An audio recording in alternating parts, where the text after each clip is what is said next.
Today's video, we've got some details on Metro Exodus and how lengthy that game will be, and the fact that there won't be any fetch quests in the game, which is pretty exciting. Shadow of the Tomb Raider has also gotten some new information. We are just 6 days ahead of that game's release, and it has been confirmed that that game, just like many games recently, will also have a photo mode. We've also got information on when you're going to be able to preload the game. And remember, if you do buy the Digital Deluxe Edition, you'll get early access to the game on September 12th opposed to September 14th. We've got the PlayStation Store's top downloads for the month of August. I always like to go through these to give you guys an idea of what games are resonating with gamers the most. So I'll be taking a look at both the PlayStation 4 games top downloads as well as the PSVR titles. And lastly, we do have some details on Battlefield 5's Battle Royale mode. It seems like there's been a lot of attention on Blackout recently, but remember that BF5 will also be getting Battle Royale sometime after its release. So we've got some ideas on that, and we've got a name for it as well. First up, let's talk about Metro Exodus, and Games TM Magazine has got an inside scoop on that game, where Hugh Bignon, head of global brand management at Deep Silver, talked about the game and how lengthy it would be, and here's what he said. Quote, "We're looking at a total playtime of both previous games combined. In terms of geographical footprint, as we've moved to these more open areas, we can fit pretty much the entirety of the first two games into just one of our huge levels. The last two games came in about 12 gigabytes each, and we're struggling to fit Metro Exodus onto a single Blu-ray. This is a massive step up for the studio. Typically, a Blu-ray can hold at least 50 gigabytes. A game like Spider-Man is 45 gigabytes, so that is quite a statement." He continued by saying, "It's not like we have a sign up on the screen that says, go here, do this, fetch that. We still try to integrate everything naturally. There's all sorts of stuff that you can come across naturally and explore for yourself rather than being told to. We didn't want to, and we don't want to do that kind of stuff." He goes on talking about the game, but it does look like Metro Exodus will be a rather expansive game, and there won't be any fetch quests, which is very, very nice. Being the fact that it seems like it'll be the length of the last two games combined, that would be a relatively lengthy experience. Although Metro 2033 and Last Light weren't these gigantic games that took you hours upon hours to complete. If you were decent at the games, you could complete Last Light in around 7 hours, but still, if we're getting a 15-hour experience out of Metro Exodus, and then that's fleshed out even more with some additional content, I'll be a pretty happy camper with that. Metro Exodus is still a ways out. It'll be released on February 22nd. Remember that February 22nd is a crazy day for game releases. Currently slated on that day is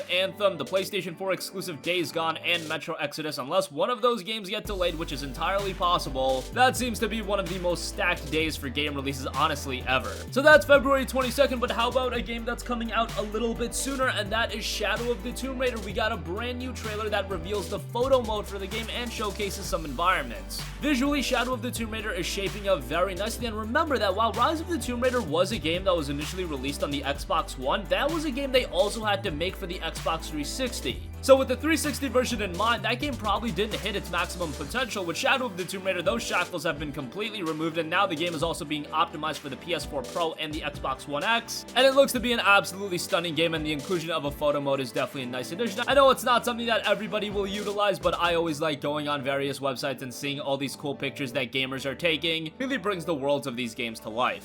Speaking of Shadow of the Tomb Raider, we've also got information on when you can preload the game. The game is obviously going to be released on September 14th. Digital Deluxe buyers will be getting it on the 12th, but you can preload the title on September 10th, so it is ready to go when that date rolls around. I've mentioned before that I'm not a big fan of Digital Deluxe and special editions of games allowing you early access into a title. I just think that's a little bit much, and you shouldn't be trying to get extra money from gamers to give them the game early. That just really rubs me the wrong way, but a lot of sports titles have done it in the past, and now Tomb Raider is doing it as well. It's gonna suck if this bleeds into a lot of other games and a lot of games start doing it, because that would make a lot of people just want to pay $80 for games so they can be among the first to play. But still, you have the option of just getting the base version, and that'll be $60 and it'll come next Friday.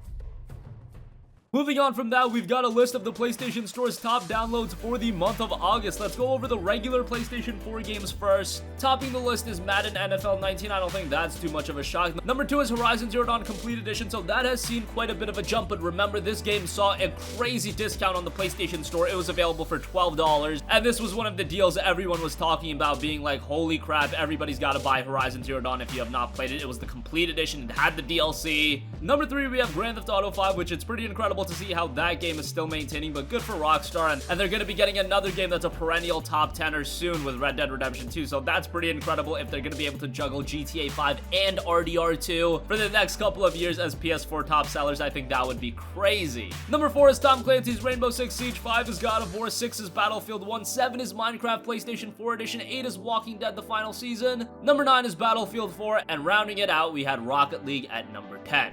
Over on the PlayStation VR side of things, I want to go through this real quickly because topping the list is Firewall 0 Hour, so great to see that game is doing rather well. I've been talking up PlayStation VR and how Firewall 0 Hour is one of the platform's defining experiences. Is it perfect? No, but this is another game that's adding to the immense depth of PlayStation VR. Number 2 is Job Simulator, number 3 is Surgeon Simulator, number 4 is Super Hot VR, 5 Killing Floor Insurgent, 6 is Rick and Morty Virtual Reality, 7 is Arizona Sunshine, 8 is Electronauts, 9 is Until Dawn Rush of Blood, and we had PlayStation VR World rounding it out at number 10. So those are the top downloads for the month of August. We'll leave a link to the PlayStation blog as well, where you can check out the free-to-play games, the PS Vita games, the PS4 themes, PlayStation Classics. So if you want a more in-depth look on the top downloads, we'll have that in the description box down below. Lastly, we finally have some details on Battlefield 5's Battle Royale mode, and it'll be dubbed Firestorm. Firestorm will see 16 squads with 64 players engage in battle, so rather small player count. However, I think 64 players is still definitely serviceable. When you start off, you'll have absolutely no weapons and you'll be tasked to survive. Now, what's very interesting is the Battle Royale component is being developed by Criterion Games, who did a bunch of the Burnout and Need for Speed titles. Kind of sad to see that Criterion has been tasked to just work on a Battle Royale game because that's a great studio and I think they could still put out great games. Here's a rundown of what we can expect from Firestorm. Wage war in a ring of fire that slowly shrinks the battlefield. Don't get trapped. Fight to be the last infantry squad standing of 64 players in 16 squads. The game-changing addition of battlefield vehicles lets you wipe out unsuspecting squads with a tank or drive to survive with transport vehicles. Work together as a squad to secure objectives that grant better and rare gear. Clash on the biggest battlefield map to date, transform the map with destruction, feel Battle Royale brought to life with stunning battlefield graphics and audio, and matches are tied to your company and Battlefield 5 progression. Battlefield 5 will be released on November 20th, but Firestorm will be post-launch, so that is something to bear in mind. Personally, I originally thought that Battlefield was the game that was gonna really be able to resonate in Battle Royale, but seeing Call of Duty's Blackout mode, Blackout has definitely captivated me more, and considering we'll be getting that at launch with Black Ops 4, that is a lot more exciting. We still don't know a ton about Firestorm. We really gotta see some gameplay and action to come to a definitive conclusion, but right now there's already been a rather negative stigma attached to Battlefield 5. I think there is gonna be something that needs to be done to really captivate gamers and get gamers behind this game again, because I think EA has really blundered with the promotion of the title. But still, BF5 again will be dropping on November 20th.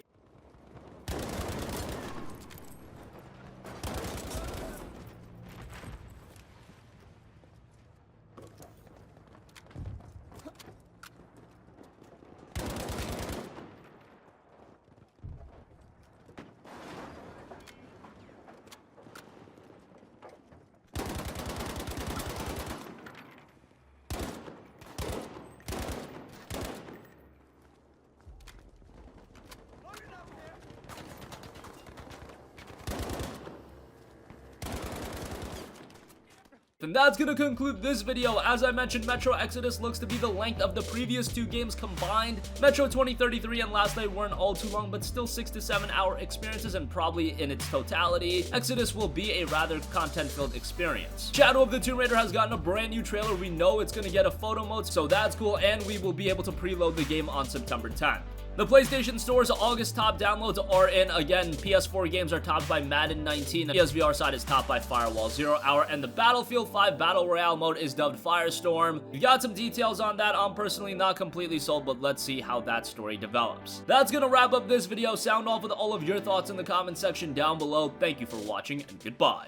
This video is sponsored by the fine folk over at SCD Keys. On this channel, we're always talking about saving money and getting great deals, and that's what you can do by picking up a $50 PlayStation Store card from SCD Keys. If you head over to their website, link is down below, and search for a $50 PlayStation Store card, you'll find it. Go ahead and add it to your card, and use our specialized promo code GC3 to save 3% on your order. That'll bring the cost of the card down to $46.64. You can check out and choose your method of payment. Your key will show up on your account, and boom, boom, just like that, you got a $50 PSN card a little bit cheaper. Not only do they have great deals on PlayStation Store credit, they also have Windows 10 and other software heavily discounted, and you can get great deals on those as well. Again, check out the link to SCD keys in the description box below.